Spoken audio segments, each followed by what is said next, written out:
পুরুষদের জন্য সর্বদা স্বর্ণ ব্যবহার করা হারাম।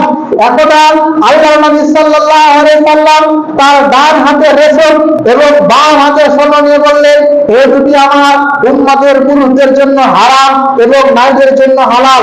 অর্থাৎ অত্র হাদিসে আমরা কি জানতে পারলাম?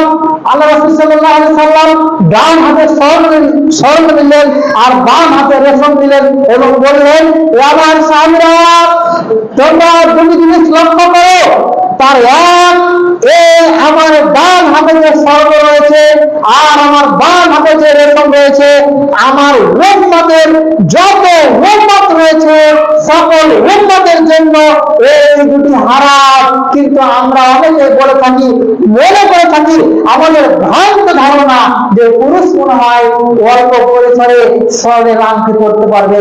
জি না, হারাম তো হারামই। হারামকে